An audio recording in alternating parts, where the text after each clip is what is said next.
about change, but some become the reason change happens. We have someone whose change drives transformation and lives. Advocate Varsha Deshpande is a respected advocate, women's rights activist, social reformer, and secretary of Dalit Mahila Vikas Mandal Satara. She has dedicated her life to gender justice, legal awareness, child marriage prevention, and health awareness. She has been honored with several prestigious recognitions, including the United Nations Populations Award 2025, the Ladli Gender Champion Award, the Savitribai Phule Samman, and many more prestigious awards. She believes that Shakti is standing firm even when silence feels easier. With deep respect, I request Advocate Varsha Deshpande to enlighten us with her thoughts. जैसे ही यहाँ से phone आया कि इसमें मुझे शरीक होना है शक्ति 26 में और वो भी वडोदरा में है, तो एक अलग रिश्ता है महाराष्ट्र का वडोदरा के साथ। रयत शिक्षण संस्था नाम की 2000 स्कूलें चलाने वाली एशिया की सबसे बड़ी शिक्षण संस्था है, जिसका 1940 में पहला स्कूल महाराजा सयाजीराव ने सातारा में खोला था। सिर्फ महाराष्ट्र के साथ नहीं, सातारा जहाँ से मैं आ रही हूँ, जो शिवाजी महाराज की राजधानी रही है, और वो रिश्ता है वडोदरा के साथ हमारा। खास तौर पे गुजरात के साथ जो कस्तूरबा जी का मायका है, गांधी जी की कर्मभूमि है, और हम लोग औरतें अपना बॉडी लॉस करके इंसान को जिंदगी देती है। तो जब महात्मा जी से पूछा गया था कि सबसे अच्छा अहिंसा कौन प्रैक्टिस करेगा, तब कहा गया था कि वो औरत होगी जो अपना बॉडी लॉस करके, अपना ब्लड लॉस करके जिंदगी देती है, जीना सिखाती है, वही ज़्यादा अच्छे तरीके से अहिंसा प्रैक्टिस करेगी। पहली दफा ऐसे हुआ है कि किसी न किसी मुद्दे के लिए बोलने के लिए बुलाया जाता है। तो पहली दफा ऐसे हुआ है कि मुझे अपने बारे में बोलना है, जो मेरे लिए बहुत ही डिफिकल्ट रहा। पिछले कई दिनों से यहाँ से लगातार फॉलोअप होता रहा और सोचने के लिए मजबूर किया। तो पहली दफा ऐसे हुआ कि अपने बारे में कुछ सोचा। अपने बारे में हम बहुत कम सोचते हैं, हम मैं करते रहते हैं, लेकिन अपने बारे में, अपने लिए मी टाइम देना आजकल अच्छा वर्ड आ रहा है। तो मैंने पहली दफा लिख लिया थोड़ा बहुत अपने बारे में। तो जैसे मतलब मेरे बाद वाली, शायद मेरे बाद का जनरेशन है आपका, लेकिन हम भी 3 बहनें, छोटा भाई, जिस भाई को मैं लगातार कह रही हूँ कि भैया अगर मैं लड़की ना होती तो तुम्हें कोई चांस नहीं था। तो प्लीज SMS में everyday thank you for your life, क्योंकि सोनोग्राफी मशीन नहीं थी, अल्ट्रासाउंड मशीन नहीं थी, इसलिए मैं जन्मी हूँ। क्योंकि अल्ट्रासाउंड मशीन अगर होती ना तो शायद हम 3 नहीं होते, वही होता। और वो उल्टा बोलता है, तुम लोगों को चांस मिला क्योंकि मैं देर से आया। देखो 75 इयर्स की स्वतंत्रता के बाद में इस देश में आज भी हम लोग लापता लड़कियों की बात करें, हमारे लिए शर्मनाक चीज है। दूसरी एक और भी वडोदरा की खासियत है, और हमें थैंक यू, पूरे भारतवर्ष को वडोदरा से थैंक यू बोलना पड़ेगा, क्योंकि महाराजा सयाजीराव ने अगर बाबा साहेब अम्बेडकर को फाइनेंशियल सपोर्ट नहीं किया होता तो शायद आज भी हम औरतें वोटिंग राइट्स के लिए लड़ रही होती। क्योंकि बाबा साहेब सातारा में पढ़े 4th स्टैंडर्ड तक प्रताप सिंह हाई स्कूल में, और महाराजा सयाजीराव ने जब उनको स्कॉलरशिप दी, क्योंकि शाहू महाराज गुजर गए, इन बिटवीन बाबा साहेब की शिक्षा रुक गई, फिर महाराजा सयाजीराव ने उनको सपोर्ट किया। तब जब चलकर बाबा साहेब सीखे, और वो बाबा साहेब जिनको डिस्क्रिमिनेशन और दूसरा सेकेंडरी सेकेंड ग्रेड नागरिक के तौर पर इंसान को कैसे जूझना पड़ता है, लड़ना पड़ता है, स्ट्रगल करना पड़ता है, वो खुद जान गए थे। और इसके बस एक पेन की लकीर से हमें वोटिंग राइट्स मिली और हमें एक लिखित स्वरूप में कॉन्स्टिट्यूशन मिला। और इससे वडोदरा का ये बहुत बड़ा भारतवर्ष का कंट्रीब्यूशन है, इनडायरेक्टली क्यों ना हो। लेकिन अगर बाबा साहेब उस लेवल का पढ़ाई नहीं किए होते तो ये कॉन्स्टिट्यूशन नहीं मिलता, और वो कॉन्स्टिट्यूशन नहीं मिलता तो जैसे 300 साल तक ब्रिटेन में औरतें लड़ी वोटिंग राइट्स के लिए, वैसे हमें लड़ना पड़ता। लेकिन दुख के साथ कहना पड़ता है कि हम हमारे प्रधानमंत्री कौन हो वो चुन सकते हैं, लेकिन हम अपना जीवन साथी चुन नहीं सकते। आज भी ऑनर किलिंग की बात होती है तो बड़ा अजीब लगता है। पहले तो कभी कभार एक आध घटना होती थी। आज मेरे महाराष्ट्र में अपने आप को बहुत पुरोगामी प्रोग्रेसिव समझता है। हमारे राज्य में आज की तारीख में हम करीबन एक जिले में एक ऑनर किलिंग का केस हैंडल कर रहे हैं। तो जैसे मैंने कहा कि हम 3 बहनें, फिर भाई और नॉर्मल फैमिली लाइफ। लेकिन माँ टीचर जो गांधीयन थॉट सेवादल से आई, पिताजी आरएसएस फुल टाइमर, तो घर में किस लेवल की लड़ाई हो रही थी आप समझ सकते हैं।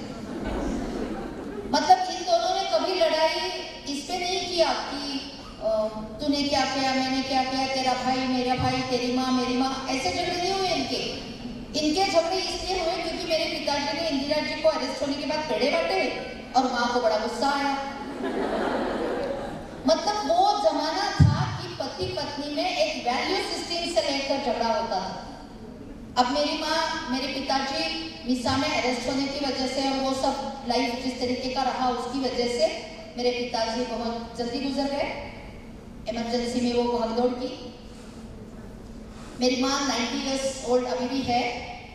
मेरे समझ में नहीं आता, अभी उसका 29 मई को जन्मदिन हुआ तो इस बुढ़ी को क्या प्रेजेंट दे, क्या गिफ्ट करे 90 इयर्स में। तो आजकल वो फेसबुक व्हाट्सएप ये सब सीख गई है, तो हमसे भी ज्यादा अपडेटेड रहती है क्योंकि उसको टाइम ही टाइम है अभी। तो मैंने उसका पॉडकास्ट किया। जब मैं अमेरिका होके आई तब मराठी में मेरा बात रखने की वजह से संयुक्त राष्ट्र संघ की उस कॉन्फ्रेंस हॉल में पहली दफा कोई मराठी में बात किया तो मेरा फॉलोअर्स था 10 लाख। तो मैं बहुत ही बड़ी खुश हो गई। पहली दफा 10 लाख लोग मेरा 2 मिनट के दोनों सुन रहे थे। हमारा बुद्धि का अभी 8 लाख है। मतलब वो जो बेटियों को माँ से आता है ना, क्योंकि माँ के कोख में हम 9 महीने रहते हैं। पिताजी का रोल कितना, 1 मिनट 1 बूंद। हम बताती है, हम जगत जननी है। इसलिए मैंने तो कोई अर्जी नहीं की थी कि मुझे औरत बनना है, लेकिन आई एम प्राउड। मराठी में कहते हैं नको गो बाई हा बाईचा जन्म, no we are blessed because we are women.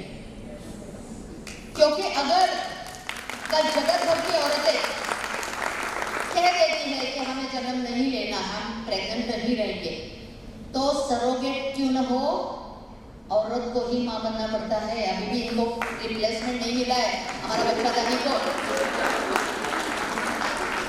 Surrogate क्यों ना हो। मतलब कोई लोग पूछते हैं ना 6 lakh girls are going eliminated. पिछले 26 साल से भी ज्यादा 30 साल होने को आए, ये डॉक्टरों के पीछे में भाग रही हूँ क्योंकि एलिमिनेशन हो रहा है अल्ट्रासाउंड का गलत इस्तेमाल। लेकिन खुलेआम मैं कहती हूँ कि सीमेन हम फ्रिज में रख के इस्तेमाल कर सकते हैं और इंसान को जिंदा प्रयोगशाला में बना सकते हैं गैमेटस। लेकिन इम्प्लांट करने के लिए बढ़ोतरी क्यों ना हो, हायर क्यों ना हो, सरोगेटेड क्यों ना हो। औरत की को कोई आज भी साइंस में अल्टरनेटिव नहीं मिला है। तब तक चाइना माइना बोलने का नहीं।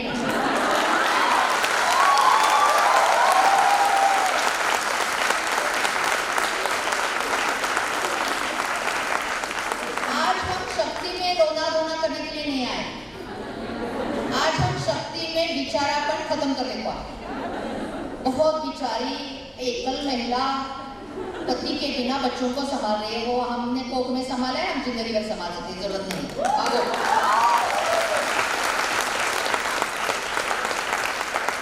ये सब जन्म से पहले कोख से लेकर, मतलब वो कहती हूँ वूम से लेकर टोम तक, हम बहुत ज्यादा ताकतवर है, जिद्दी है, मराठी में कहते हैं चिवट है, तोड़ना भी चाहे टूटती नहीं। पुराने जमाने में दाई को बुलाते थे, घर में कोई डिलीवरी हो रहा हो तो वो पूछती थी लड़का है लड़की, प्रॉब्लम हुआ है, तो जब लड़की बोलते थे तो बोलती चल आती हूँ, करती हूँ डिलीवरी। जब लड़का बोलते थे तो बोलती थी नहीं भाई संभालो, क्योंकि biologically it is proved they are second virgin, we are the first virgin. We created them. हमने उनको जन्म दिया है, वो सेकंड वर्जन में वो कमकुवत है हमसे बायोलॉजिकली। लेकिन जेंडर जब बनता है, जब हमारा सामाजिकीकरण किया जाता है, तब हमें कमकुवत बनाया जाता है, हमको उससे निकलना है।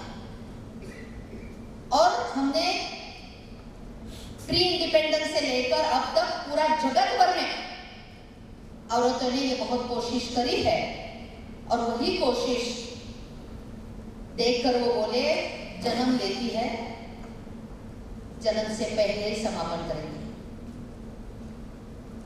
सोनोग्राफी मशीन नहीं था इसलिए जिंदा है, सोनोग्राफी मशीन होती तो चाहे गार्बेज में पड़ी होती। आज भी 4 लाख से ज्यादा लड़कियां गार्बेज में जाके पड़ती है। आज भी औरतें सेक्स डिटर्मिनेशन के लिए नाम नहीं कह सकती। आज हमें शक्ति से जाते हुए ये तय करना है, अगर हमारी माँ ने हमें गार्बेज में नहीं डाला है तो हमारा फर्ज बनता है कि हम किसी भी उस बच्चे को, हम अपना अबॉर्शन राइट नहीं खोएंगे, चाहे मैरिड हो ना मैरिड हो, हमारा सेक्स पार्टनर कोई भी हो, अगर करियर के हिसाब से हम एलिमिनेट करना चाहते तो without detecting the sex of the fetus हम अपना अबॉर्शन राइट्स खोना नहीं चाहते। लेकिन सिर्फ लड़की मेरी कोख में है इसलिए कोई भी हम एलिमिनेट नहीं करेंगे। तो हमारा पूरा पिछले 26 साल का मेरा जर्नी क्या रहा? मेरा जर्नी ना कहने की हिम्मत दिलाना रहा, बस, और कुछ नहीं किया मैंने। हर उसको जो रुक गई है, जो ना कहने के लिए डर रही है, उससे मैंने कहा है ना बोल, और एग्जीक्यूटिव, और कुछ नहीं किया। मेरे साथ प्रेग्नेंट औरतें चली। पहली दफा जब पता चला, मैं दलित महिला विकास मंडल नाम से 1990 में मैंने ऑर्गेनाइजेशन रजिस्टर किया। वो क्यों किया? तो महाराष्ट्र में 6 लाख से भी ज्यादा औरतें, मुझे बहुत अच्छा नहीं लगता, लेकिन परित्यक्ता मतलब डेजर्टेड, मतलब जिनको पति ने घर से निकाल दिया है, ऐसी औरतों को हमने शोध करके एक मोर्चा किया हमारा विधानसभा में। और फिर पता चला कि औरत को एक ही चीज आती है, रोटी बनाना। जो 8 साल की बच्ची हो या 80 साल की बूढ़ी हो, रोटी बना सकती है, जिसके क्लास के लिए उसको जाना नहीं पड़ता। तो हमने ज्वारी की रोटी बनाने का झुरका भाकर केंद्र खोला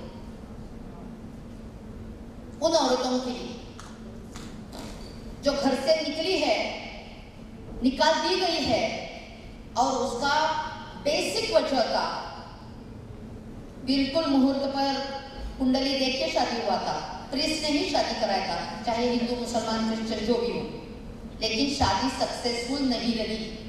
बच्चों समेत औरत घर से बाहर निकली तो सबसे पहली हमारी मांग थी कि उसका शेल्टर, उसका सेफ्टी, और वो किसी के आगे हाथ नहीं फैलाई। मैंने आज तक एडवोकेट होने के बावजूद मेंटेनेंस का एक भी केस नहीं चलाया। जिसके लिए मैंने रोटी नहीं सेकी, जिसके लिए मैंने कुछ सर्विस नहीं दी, उसके लिए उसके सामने में हाथ फैलाऊंगी नहीं। तो उनके लिए मैंने झुमका वाकर केंद्र खोला, उसके लिए रजिस्ट्रेशन कराया, फिर लॉ को एडमिशन दिया, क्योंकि मैं चाहती थी कि मैं कुछ दूं तभी तो मेरा कोई सुनेगा। तो मैं एडवोकेट बनी, एडवोकेट बनते समय ही महाराष्ट्र लीगल सर्विस अथॉरिटी से affiliated free legal aid centre खोला इन औरतों के। तब जब देखा कि तारीख पे तारीख वकील होने के बावजूद भी मैंने बहुत कम बार हमारा ब्लैक कोट पहना है, आई रिस्पेक्ट इट, लेकिन तारीख के अलावा हम कुछ नहीं देते। तो मैंने कहा नहीं, ये नहीं चलेगा, हमें एग्जीक्यूशन ऑफ द जस्टिस चाहिए। तब हमने तय किया कि हम लोग बैठकर काउंसलिंग सेंटर चलाते। जैसे आपने कहा, तो हमारे यहाँ काउंसिलर को बहुत अहमियत रही, और तब पता चला कि ज्यादातर शादियां टूट क्यों रही है, तो उसका वजह था पुरुषों का एडिक्शन। तब मैंने 70 से भी 125 से भी ज्यादा गैर कानूनी शराब की दुकानें तोड़ी इन्हीं औरतों को लेकर, और 70 दुकानों के खिलाफ मैं हाईकोर्ट सुप्रीम कोर्ट तक लड़कर परमिट रूम बियर बार से लेकर हर शराब की दुकान बंद करवाई। क्योंकि जो दिन में ठीक होता है, दिन में मेरे से प्यार से बात करता है, घर में आके बैठता है, मेरा दोस्त होता है, जो शाम में हैवान बन जाता है। शाम में कभी हम गांव में जाकर मीटिंग नहीं कर सकते थे, क्योंकि पुरुषों का एडिक्शन आज की तारीख में भी बहुत बड़ी चीज है। झोपड़पट्टी की गांव की औरतें कम से कम ठोक के बाहर आ सकती है, हम फ्लैट में रहने वाली बात भी नहीं कर सकती। जब भजिया गुजिया तलाके मतलब फ्राई करके देते हैं, जब वो ग्लास लेके बैठते हैं तब, और 10 में से 7 लोग एडिक्ट होते ही हैं। तो साइमल्टेनियसली हमने शराब की दुकानें तोड़ना, दूसरी तरफ डी एडिक्शन का काम करना शुरू किया। इनके लिए फ्री लीगल एड शुरू किया। 10,000 से भी ज्यादा औरतों को आज की तारीख में हम लीगल एड दे चुके। डोमेस्टिक वायलेंस एक्ट के तहत हम लोग आज सर्विस प्रोवाइडिंग ऑर्गेनाइजेशन के तौर पर काम कर रहे हैं। तो ये सबका एक नोटिंग कहीं तो हो रहा था। तब हमारे यहाँ बहुत कम बार ऐसे होता है कि अच्छे कलेक्टर आपके जिले को मिलते हैं। तो हमारे यहाँ बहुत ही सेंसिटिव जिलाधिकारी आए, और उन्होंने देखा कि आए दिन मैं रेवेन्यू निकालना चाहता हूँ शराब की, और ये आए दिन मेरा रेवेन्यू खराब करने आती है, क्योंकि मैं शराब की दुकान बंद करने जाती थी और वो शराब की दुकान से रेवेन्यू कलेक्ट करने के लिए मीटिंग्स करते थे। हमारी आमने सामने बहुत होती। तो वो उनको लगा कि ये पीएनडीटी कोई नया कानून आया है, तो चलो ये जो शराब की दुकान के पीछे भाषी है, इसको डॉक्टर को पीछे भगाएंगे। तो उन्होंने उस जिले के कमेटी में मुझे ले लिया। उससे पहले हम लोग हर 8 मार्च और 3 जनवरी जो सावित्री माई का जन्मदिन है, उस दिन हम रास्ते में आके जोर जोर से तब तक चिल्ला रही थी, क्योंकि बीजिंग का वर्ल्ड कॉन्फ्रेंस हुआ था 75 में, अभी हमने 50s मनाए उसके। तब चर्चा हुई थी कि एशियन कंट्रीज में लड़कियां कोर्ट में ही गायब हो रही।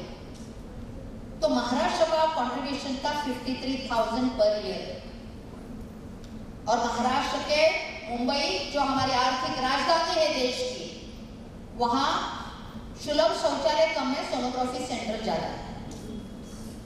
हमें सोचने का वक्त आया है कि हमें किस चीज का जरूरत है। क्या हमें अल्ट्रासाउंड का जरूरत है? तो है, लेकिन क्या सुलभ शौचालय से ज्यादा है?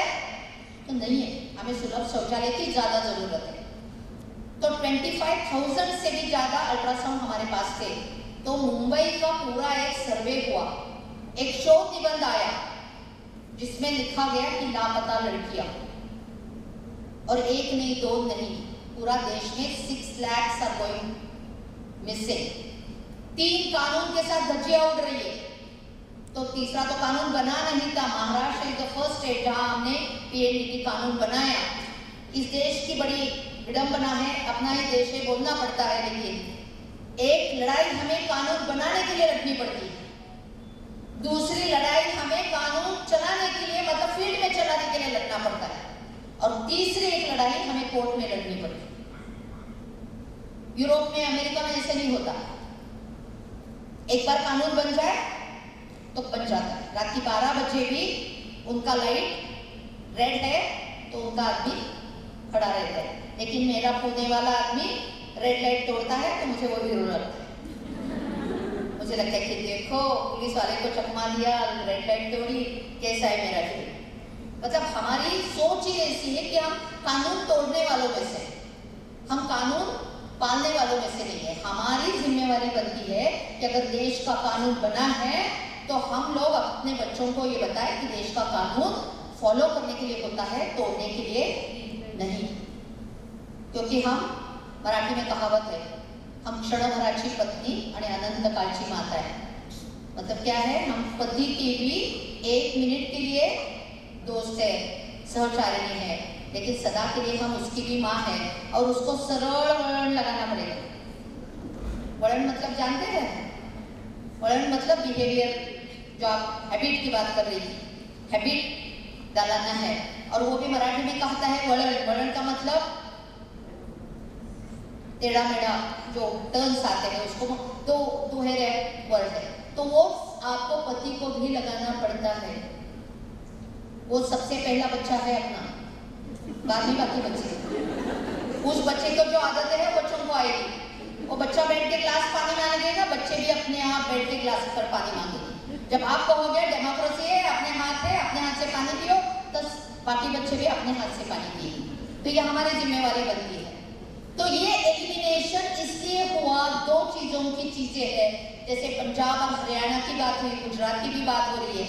हमारा देश का 2 हिस्सा है जो हमने देखा, एक है नॉर्थ एंड वेस्ट, दूसरा है साउथ एंड ईस्ट।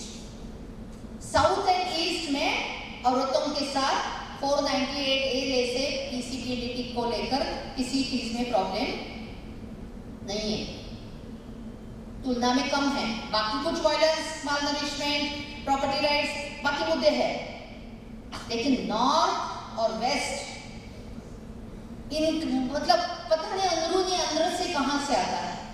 सबसे ज्यादा सेक्स रेशियो हमारा आज भी पंजाब में, हरियाणा में, गुजरात में, मध्य प्रदेश में, बिहार में, यूपी में और महाराष्ट्र में ही क्यों गिरता है?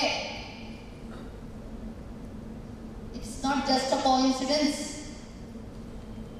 ये पुरुष सत्ताक सोच का जो हमारा फैमिली बना है, जहां ईश्वर चंद्र विद्यासागर राजा राम मोहन राय ने सती का कानून तब बनाया, प्री इंडिपेंडेंस, और उसके बाद भी 20-25 साल पहले हमने कुंवर को राजस्थान में और एक बार सती भेजने की साजिश रची। ये कोइंसिडेंस नहीं है, ये प्रॉपर्टी वाला मसला है, ये पैसे का लेन देन से मतलब है, डाउरी सिस्टम से मतलब है। हम चाहते हैं कि आज हम यहाँ से तय करके जाए, क्योंकि 5 लाख 6 लाख लड़कियां इसलिए एलिमिनेट होती है कि उनका सुरक्षा ये पहला मुद्दा है और उनका डाउरी ये दूसरा मुद्दा है। साउथ और ईस्ट में औरतें जमीन से लेकर प्रॉपर्टी राइट रखती है, ओन करती है। लड़की से, मां से लड़की को ट्रांसफर होता है। और वेस्ट और नॉर्थ में हमें एसेट ओनरशिप नहीं है। बिन पगारे फुल अधिकारी,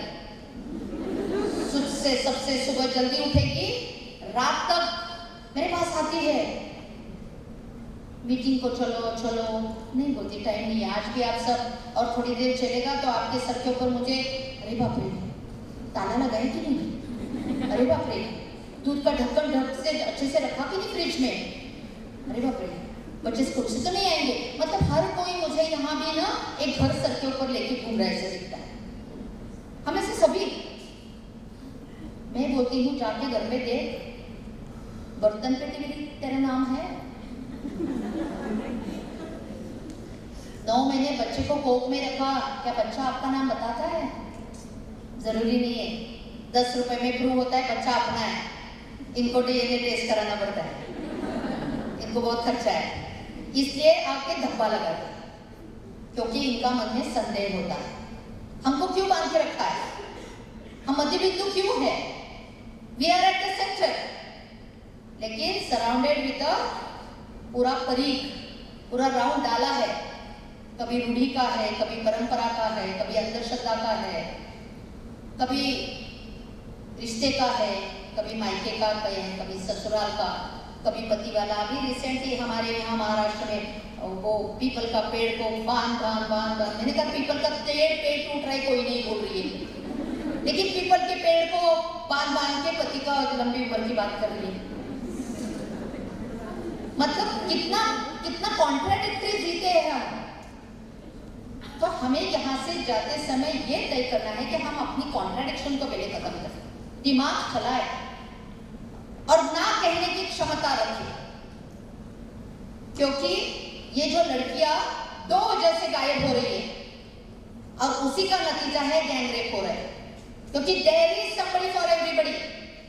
1000 लड़के जन्म लेते हैं तो कितनी लड़कियां जन्म लेती है? क्या है अंदाजा? कितना? 993। और कोई गेस? 952 to 948, around 50। चाहे अमेरिका हो, चाहे लंदन हो, कोई भी देश हो, 1000 लड़के पैदा होते तो तुलना में सिर्फ 950 to 948 लड़कियां जन्म लेती है। Because we are biologically strong. Nature 50 कम जाता लाता है in due course of life. जाके एनसीयू आईसीयू में देखिए, आपको लड़का ज्यादा दिखेगा इनक्यूबेटर में। लड़कियों को कोई खर्चा भी नहीं करता है, अगर प्रॉब्लम है तो मरने के लिए छोड़ दिया जाता है, लेकिन मरती नहीं है, जीती होती है। देखो ना, मरती नहीं है।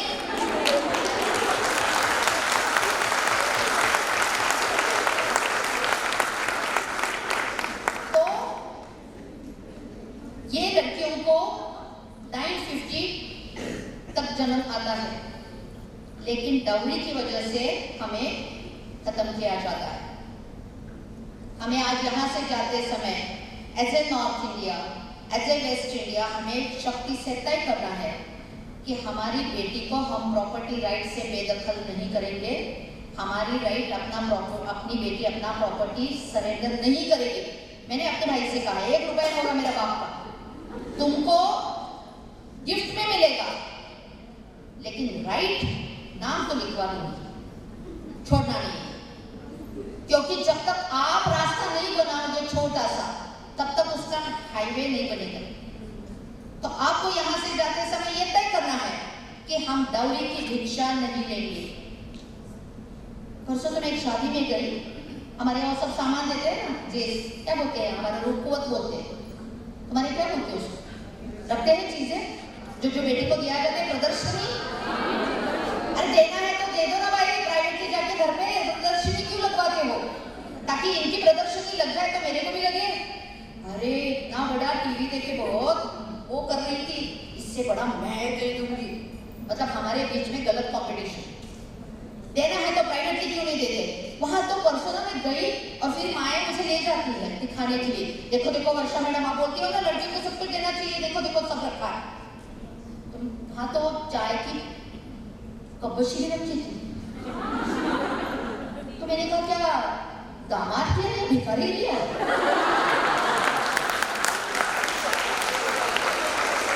क्या करिए, ऐसे भिखारी के साथ शादी नहीं करना। नहीं तो एसएमएस पे एसएमएस डालता है, व्हाट्सएप पे व्हाट्सएप डालता है, 2-2 बजे तक चैटिंग करता है और सुबह बोलते हैं तुम्हारी मम्मी पापा को मेरे मम्मी पापा से बात करने के लिए भेजे। किस बात की बात करनी है? बात नहीं करनी है। घर आपका होगा, निर्णय आपका होगा, तभी लड़कियों के जन्म का स्वागत होगा। कितना भी पढ़ी लिखे लड़की, आज दीदी ने माँ बाप के साथ खड़ी हुई, 45 इयर्स बाद क्यों ना हो, माँ ने बोला तो माँ को इतना वक्त नहीं लगना चाहिए, इतना वक्त नहीं लगना चाहिए। हम वो माँ बने ताकि हर घड़ी कोख से लेकर टोल तक हमारी बेटियों के साथ हम खड़ी रहे। हमारे सपनों के लिए जो हमें स्ट्रगल करना पड़ा, हमारी बेटी को वो स्ट्रगल नहीं करना पड़े। और इसलिए लोगों ने मुझसे पूछा ये क्यों कर रही हो, डॉक्टर के पीछे क्यों भाग रही हो? मैंने कहा एक डॉक्टर पकड़ लिया। कैसे पकड़ा? सीधे गई, तब तहलका हुआ था, अब तो अच्छे कैमरे हैं। जब भी मैं जाती हूँ तो मैं गले में क्या पहनती हूँ, हाथ में क्या पहनती हूँ, कलेक्टर से लेकर जहाँ नहीं बैठेंगे वहाँ बैठेंगे, डरते हैं। मुझे पता ही नहीं चला क्यों डरते थे मुझसे। मैं तो कोई बंदूक लेके नहीं निकलती थी। लेकिन मैंने जब पहले स्टिंग ऑपरेशन किया, डेकॉय ऑपरेशन, तब 7 इयर्स प्रेग्नेंट लड़की को बोला कि चल अपन डॉक्टर को करते हैं।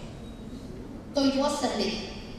गुजरात में भी किया मैंने, मेहसाना में किया और बाद में वहाँ भी किया, ग्वालियर वगैरह मध्य प्रदेश में कई जगह पे गई और मेहसाना सूरत में किया।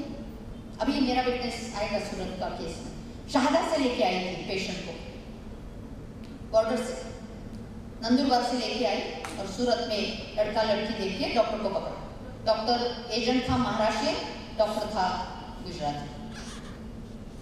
और कैसे किया? पहला तो लेके गई लड़की को, वो हैंडीकैप होता था, शादी में ऐसे होता है कैमरा, ऐसा कैमरा शादी में जो इस्तेमाल करते थे वो मैंने बैग में छुपा दिया।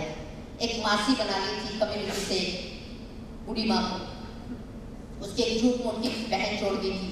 हमारे सिविल सर्जन को बोल दिया था कि हम ऐसे ऐसे करने जाएंगे, क्योंकि उस कलेक्टर ने मुझे मीटिंग में ले लिया। मैं जाके मीटिंग में बैठी, जिला की कमेटी के बैठे, फिर डॉक्टर लोगों को बुलाया, आप बैठो, ऐसे बैठे सबको कानून सिखाया। वो मेरे फंसे, बोले तुम्हारा यह कानून होने के बावजूद भी हम तुमको करके दिखाएंगे। ये सब लिखेंगे लेकिन लड़का लड़की देके लड़कियों को एलिमिनेट करके दिखाएंगे, ऐसे चैलेंज किया उन्होंने। मैंने कहा मेरा चैलेंज नहीं है, आप पैसे कमाते हो तो आईटीआर भरते हो, गाड़ी लेते हो तो आरटीओ के पास जाते हो, वैसे अगर सोनोग्राफी मशीन लोगे तो आपको ये कागज भरना है। हो गया मीटिंग। तब मैंने सिविल सर्जन से पूछा कितना लोग रिपोर्ट करता है, कितना नहीं करता है। 250 सेंटर से मेरे जिले में, तो उसमें से 150 रिपोर्ट नहीं कर रहे थे, तो मैंने उनकी फीस निकाली। फिर देर रात में उनके यहाँ जाके उनका गार्बेज देखा तो कुत्ते ही कुत्ते थे। मैंने उस पर फिल्म की, मैं आपको बाद में शेयर करूंगी लिंक, वो देख लेना आप भी। तो वहाँ पूरा सुअर और कुत्ते फीटस को खा रहे थे। आजकल मेडिकल वेस्ट को बहुत तगड़ा कानून बना है, तब नहीं था। तो फिर मैंने शॉर्ट लिस्ट बनाया और फिर आशा वर्कर, आंगनवाड़ी ताई, पीआरओ के जरिए हम सीखा। पेरी में एक रिटायर्ड एएनएम के पास गए, उसने एक डॉक्टर के पास भेजा। ये पूरा काम हमारी शाम को 5 बजे शुरू होता है, सुबह 11 बजे खत्म होता है, क्योंकि सरकारी अधिकारी 11 से 5 ड्यूटी करता है। तो ये 5 बजे लड़का लड़की देखने को बुलाता है, एसडी बोलते हैं, सीसीटीवी वगैरह बंद रखते हैं। और गुजरात का ये हाल है, महाराष्ट्र का भी वही हाल है, एमपी यूपी जैसे जितने राज्य मैंने बीमार राज्य बताए सब। तो हम गए, कैमरा में रिकॉर्ड हुआ, सिविल सर्जन को बुलाया। जैसे ही गए उसने 800 रुपये जैसे एंटी करप्शन में होता है ना, हमें नोट के नंबर्स भी लिए हमने, एफिडेविट लिया। लड़का लड़की जो भी मेरे पेट में होगा मैं उससे चाहती हूँ, मैं एलिमिनेट नहीं करूंगी, क्योंकि वो जो प्रेग्नेंट लड़की थी वो हमारी विटनेस थी और वो जाने वाली थी लड़का लड़की देखने के लिए। कल उसी को अगर एक्यूज बना दिया तो इसका एफिडेविट ले लिया, उसके पति को समझाया, फिर 800 रुपये डेरे बाई एएनएम उसने ले लिए अपना कट्स। और फिर उसको कहा था कानून कहानी नहीं सुनता है, कहानी बताई जाती है, कोर्ट विटनेस मांगता है, एविडेंस मांगता है। तो हमने उसको कहा कि कागज लेके आओ, तो उससे उसने कागज पे लिख के लाया। जा बोली 1200 रुपये उधर देना, संडे था। उसने डॉक्टर को फोन किया, सर आज बैठे हो क्या? तो उसने कहा हाँ भेज दो। तो वहां गई, बाहर वो औरत बैठी थी जहां बैठी होती है, उसने अपना नाम लिखा। इसने पूछा तसली, वो बोली तसली, असली ना है।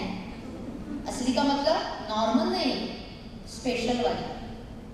बोली पागल हो क्या, नाम क्यों लिखा? नाम लिखने से आ गया ना एविडेंस। आज भी वो कोर्ट के सामने है। फिर अंदर चली गई, अल्ट्रासाउंड हो गया, लड़का है बताया। फिर इसने और नाटक किया थोड़ा, तो उसने दवा दे दी, पैर दुखता है, सूजन आती है, कुछ कुछ बताया, तो उसने प्रिस्क्रिप्शन भी दे दिया। वो बोली पति से 2000 लेके आई हूँ सर, कुछ तो एविडेंस दे दीजिए। वो बोला पागल हो क्या, देख इधर क्या लिखा है, लिंग जांच कराना कानूनन अपराध है। जैसे लिखा होता है लाश लुचपत घेने ब्राइड लेना अपराध है, उधर नीचे बैठ के ब्राइड लिया जाता है, देखिए लिखा होता है। तो उसने भी दिखा दिया, तो बोले नहीं रिपोर्ट तो भी दे दो। उसने कहा नहीं लिखूं, लेकिन उसने क्या किया, रेड पेन इस्तेमाल किया। रेड का मतलब लड़की, क्या क्या तरीके निकालते हैं। तो ये जब लड़की अंदर से बाहर आई, that was first decoy operation. First was in Palwal Haryana and second was our in Satara. Radiologist था। जैसे ही हुआ सिविल सर्जन को बुला लिया, बैठ गए। मैं डिस्ट्रिक्ट कमेटी की मेंबर थी, मैं नहीं गई थी, उनको बुला लिया, सब विटनेस वगैरह सब शुरू हो गया। तब हमारा सिविल सर्जन शुरू में बोलता है, now I can't help you. अब रास्ते में जब पुलिस वाला 100 रुपए लेता है तो आपको वो दिख जाता है, लेकिन ये जब पैकेट जाते हैं ना तो हमको दिखते नहीं। तो now I can't help you he said. Then we started with, तो पुलिस वाला आ गया, हिंदी सिनेमा में आता है ना, एक ऑफिसर बड़ा भारी, ही वाज वेरी हैप्पी कि डॉक्टर वाले को पकड़ना है, बड़ा बकरा फांसना है। तो मैंने कहा भैया तेरा कानून नहीं है, ये सिविल सर्जन का कानून है, तुमको इसका अरेस्ट कुछ नहीं करना है। हमारा तहकीकात खत्म 1 घंटे में। हमने सब कागज विगज ले लिए, सब हो गया। पेपर में दूसरा दिन बड़ा न्यूज आया, पेपर का नाम नीचे, हम सबका नाम ऊपर, लड़का लड़की देखने वाला, डॉक्टर पकड़ा गया, ये वो सब कुछ। We were very happy. पहला फोन किसका आया होगा मुझे? तब लैंडलाइन था, जस्ट केस। किसका आया होगा? नहीं।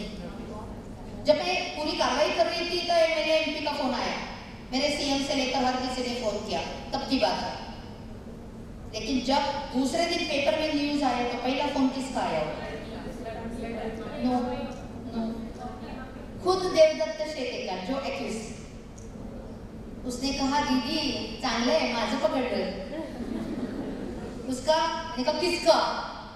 मेरा इन्फॉर्मर यही लोग है। पहले को पकड़ा तो जैसे मोती की माला झोली में आ गई, अब तक 56 हो गए मेरे। कितना? 56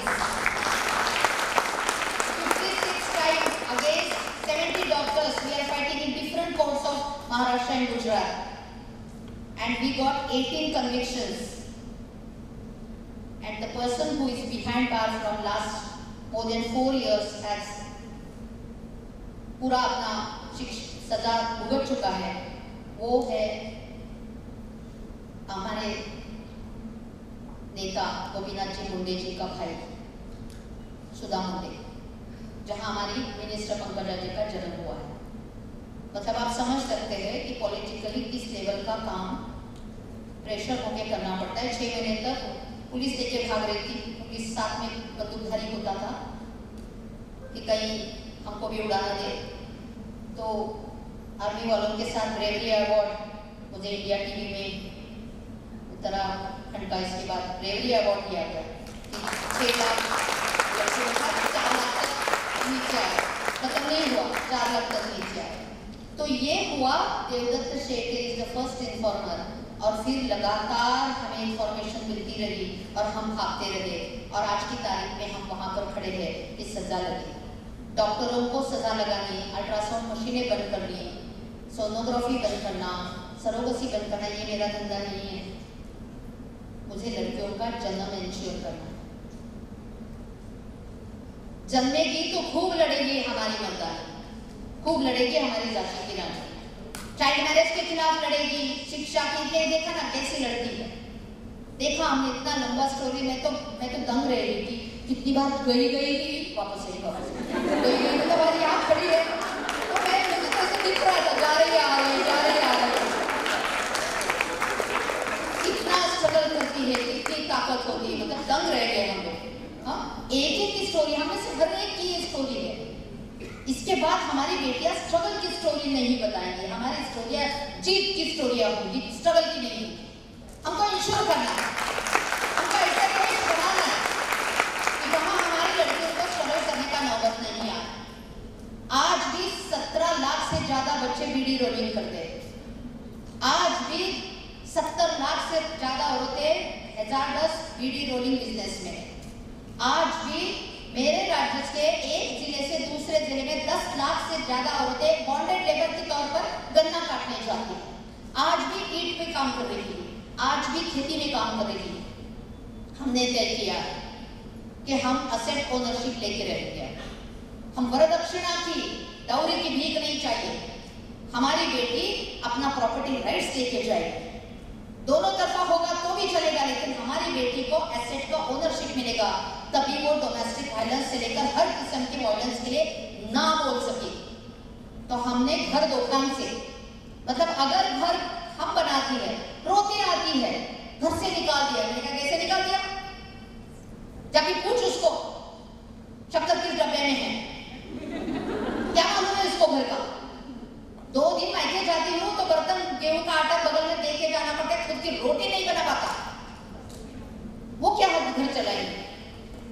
हमारा अधिकार है, घर हमारा अधिकार है, वहां सुरक्षित रहना हमारा कॉन्स्टिट्यूशनल राइट है। इसलिए घर को नाम लगवाना है, खेती को नाम लगवाना है, और ना कहने की पूरी लड़ाई किस चीज की है?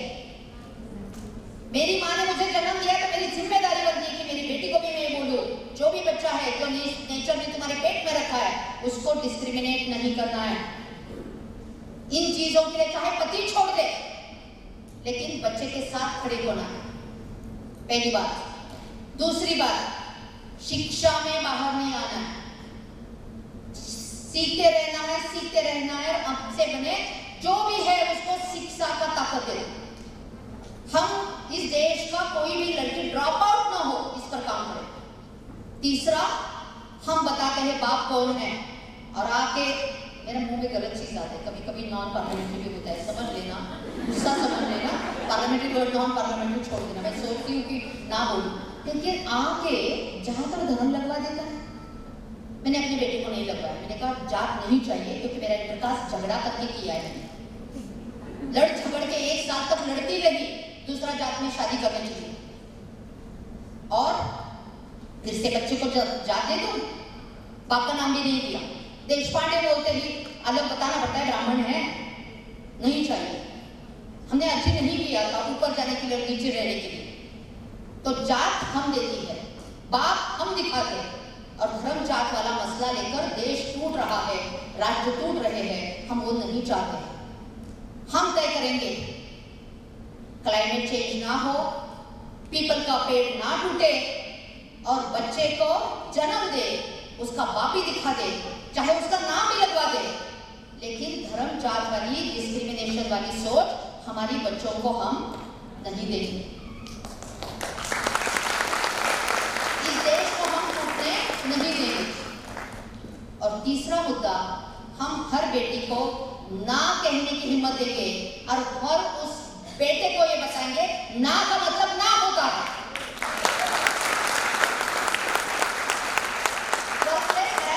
मैं देखती हूँ ना करते प्यार तुम्हें से कर रहे, इसका कैसा गाना है? ये कैसा प्यार है?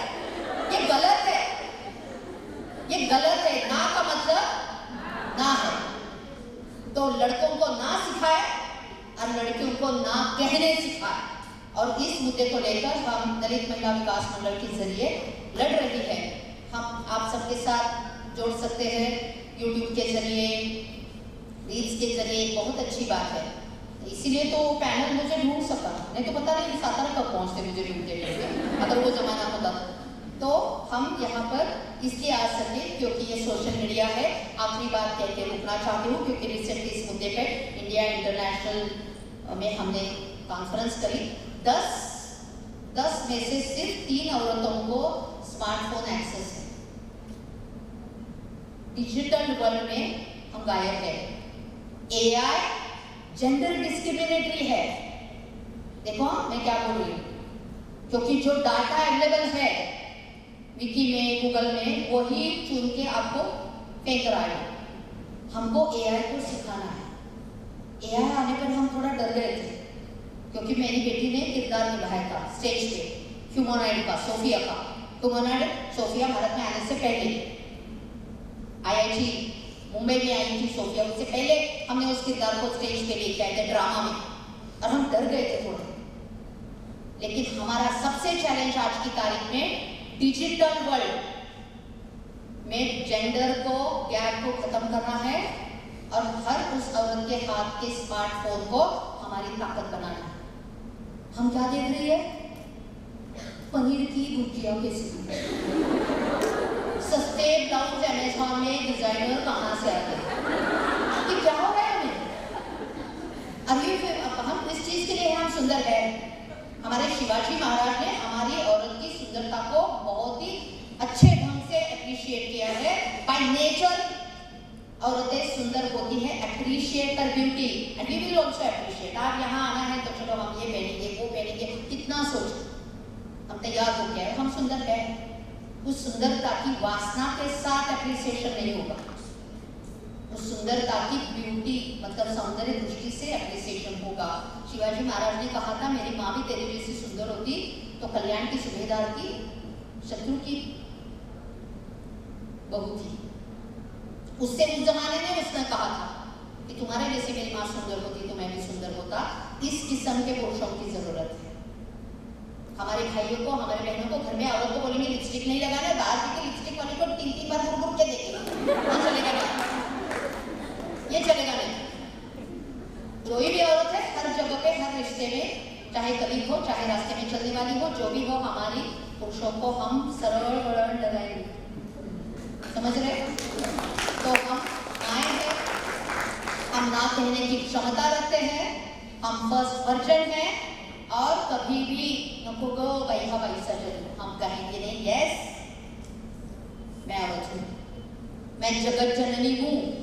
मैंने इस पूरा जगत के सबसे सुंदर अगर कोई क्रिएशन है तो वो इंसान है और उस इंसान को निर्माण करने की क्षमता नेचर ने मुझे चुना है। So I thank the nature, I am women and I am proud to be respect women.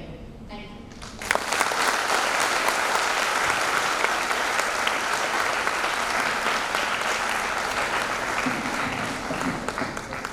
Thank you so much, ma'am. Your words enlightened us that empowerment is not only about inspiration, it is about standing up for those who need a voice.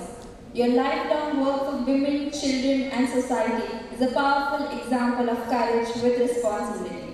As a gesture of our deep respect, I request Ms. Neha Patel to kindly come forward to felicitate ma'am.